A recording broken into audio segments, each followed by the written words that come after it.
Hello बच्चों, कैसे हैं आप? उम्मीद करती हूँ आप बढ़िया और एकदम मज़े में होंगे, खुश होंगे और अपनी लाइफ को एंजॉय कर रहे होंगे। बिल्कुल जी, खुश रहिए, स्वस्थ रहिए, मस्त रहिए, यही जीवन जीने का सार है। देखिए, जब हम खुश होते हैं तो हम हर कार्य को निपुणता से करते हैं, बेहद उत्साहित रहते हैं, हमारे शरीर में रक्त संचार बेहतर होता है, हमारे कार्य करने की क्षमता बेहतर हो जाती है। इसलिए प्रथम कार्य क्या करना है? खुश रहना है। और क्या करना है? तो चलिए रहते हैं खुश और बढ़ते हैं अपने अध्याय की ओर। तो हम पढ़ने वाले हैं बच्चों सर्वनाम के बारे में। सर्वनाम यानी कि प्रोनाउन। बच्चों, कुछ शब्द ऐसे भी होते हैं जो नाम वाले यानी कि संज्ञा शब्दों के स्थान पर प्रयोग किए जाते हैं। तो चलिए देखते हैं, पढ़ते हैं और समझते हैं। तो देखिए, पढ़िए और समझिए। रिया विद्यालय जाती है। रिया को विद्यालय जाना अच्छा लगता है। रिया कक्षा 2 में पढ़ती है। रिया का गृह कार्य स्वयं करती है। रिया चित्र बना रही है। रिया के हाथ में ब्रश है। तो बच्चों, ऊपर लिखे वाक्यों में आपने एक संज्ञा शब्द रिया को बार बार पढ़ा। वाक्यों में बार बार नाम के प्रयोग से अटपटे लग रहे हैं। यदि इन वाक्यों को इस प्रकार लिखा जाए तो वाक्य सहज और अच्छे लगेंगे। जैसे कि रिया विद्यालय जाती है, उसको विद्यालय जाना अच्छा लगता है। वह कक्षा 2 में पढ़ती है। वह अपना गृह कार्य स्वयं करती है। वह चित्र बना रही है। उसके हाथ में ब्रश है। यहाँ रिया संज्ञा के स्थान पर कुछ अन्य शब्द आए, जैसे कि उसको, वह, अपना, उसके। ये सब शब्द सर्वनाम हैं।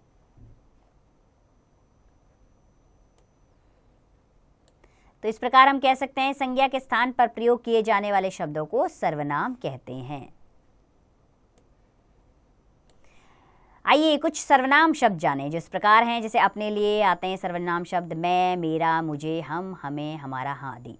दूसरों के लिए आने वाले शब्द हैं वह, उस, उसका, वे, उन्हें, उनका आदि।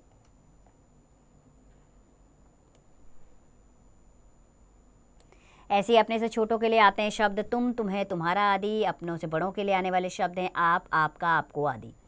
निश्चित नाम के लिए आने वाले शब्द हैं यह, इसका, ये, इसे, उन्हें, उनका आदि। अनिश्चित नाम के लिए आने वाले शब्द हैं किसी, कुछ, कोई आदि। प्रश्न करने के लिए आते हैं शब्द क्या, कौन, किसको, किसे, किसने आदि। तो बच्चों, संज्ञा शब्दों की तरह सर्वनाम शब्द भी एकवचन और बहुवचन होते हैं। तो आइए एकवचन और बहुवचन जान लेते हैं कुछ शब्दों के। जैसे कि मैं एकवचन है, इसका बहुवचन है हम। यह का बहुवचन ये है। उसे का उन्हें बहुवचन है। तुम का आप है बहुवचन। वह का वे बहुवचन शब्द है। मेरा का हमारा है बहुवचन। किसी का किन्हें बहुवचन शब्द है।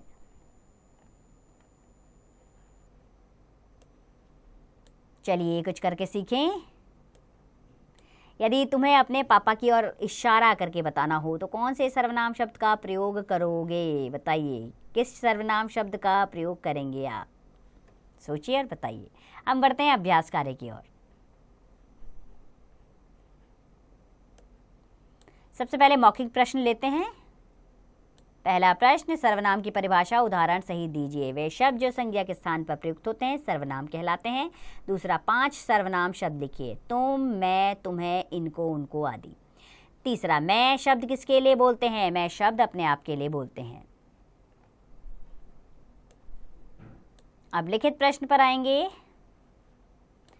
पहला प्रश्न है, सही विकल्प चुनकर सही का निशान लगाइए। क, संज्ञा के स्थान पर प्रयोग होने वाले शब्द कहलाते हैं विशेषण, सर्वनाम, वचन। सही विकल्प है सर्वनाम। ख, अपने से बड़ों के लिए सर्वनाम प्रयोग किया जाता है। तुम, उसे, आप, तो सही शब्द है आप। ग, अनिश्चित नाम के लिए सर्वनाम प्रयोग किया जाता है। यह, कुछ, उन्हें, तो अनिश्चित नाम के लिए कौन सा सर्वनाम प्रयोग होता है? कुछ।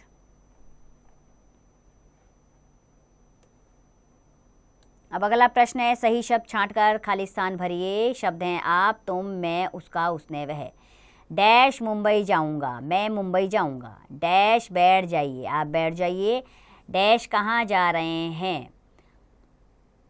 डैश कहाँ जा रहे हैं? आप कहाँ जा रहे हैं? डैश स्कूल नहीं जाएगा। वह स्कूल नहीं जाएगा। डैश गाना गाया। उसने गाना गाया। डैश बेटा डॉक्टर है। उसका बेटा डॉक्टर है।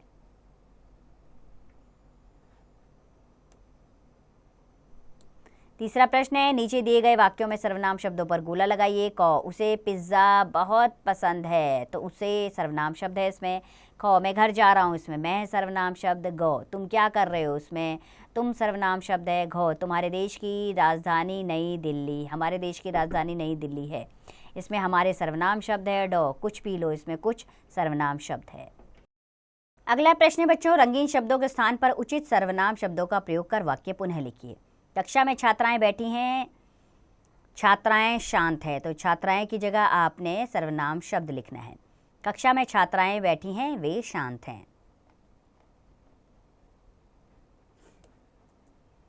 इसी प्रकार अगला वाक्य है, मयंक के मित्र मयंक के लिए तरह तरह के उपहार लाए। मयंक के मित्र उसके लिए तरह तरह के उपहार लाए। अगला वाक्य है, मदन बैठक में है, मदन टीवी देख रहा है। मदन बैठक में है, वह टीवी देख रहा है।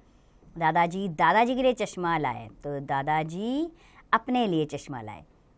रोहन रोहन यहाँ क्या कर रहे हो, रोहन तुम यहाँ क्या कर रहे हो। पांचवा प्रश्न है, दिए गए सर्वनाम शब्दों का वाक्य में प्रयोग कीजिए। मैं अपना गृह कार्य पूरा कर रहा हूँ। इसका सामान यहाँ से उठा लो। हम सब मंदिर जाएंगे। तुम्हारी तबीयत कैसी है। उनका आना हमारे घर में शुभ रहा। तो चलिए बच्चों, आप गतिविधि की ओर बढ़ा जाए। अपनी तस्वीर चिपकाइए और अपने बारे में 4 वाक्य लिखिए। ठीक है, यहाँ पर आपने अपनी एक प्यारी सी तस्वीर लगानी है। प्यारे तो आप हैं ही, तो बस वही सुंदर सी तस्वीर लगाइए यहाँ पर और अपने बारे में 4 वाक्य फटाफट से लिख दीजिए। जैसे आप लिखेंगे कि मेरा नाम सुमन है, मैं कक्षा 2री में पढ़ती हूँ, मेरी माताजी का नाम ये है, मुझे ये पसंद है। तो इस तरह आप सर्वनाम शब्दों का प्रयोग करते हुए 4 वाक्य लिखेंगे। तो बच्चों, मैं उम्मीद करती हूँ इस अध्याय से आपने सर्वनाम के बारे में पूरी जानकारी ले ली होगी और आप रोज़मर्रा की ज़िंदगी में भी सर्वनाम शब्दों का प्रयोग करते हैं। सोचिए कौन कौन से हैं वो शब्द, इससे आप सर्वनाम को बेहतरीन तरीके से जान पाएंगे। तो बच्चों, मुझे पूरी उम्मीद है कि व्याकरण का ये अध्याय आपको अच्छे से समझ में आया होगा। देखिए, व्याकरण में दक्षता प्राप्त करनी है तो इसके लिए आपको अभ्यास ज़रूर करना होगा। अगर उच्चारण गलत होगा तो लेखन में भी अशुद्धियाँ आएंगी, यानी कि आपका लेखन, आपके लिखने की क्षमता वो भी गलत हो जाएगी। इसलिए व्याकरण के लिए आपको अभ्यास की आवश्यकता है। तो मैं पूरी उम्मीद करती हूँ कि आप बार बार अभ्यास करेंगे और व्याकरण में दक्ष बने।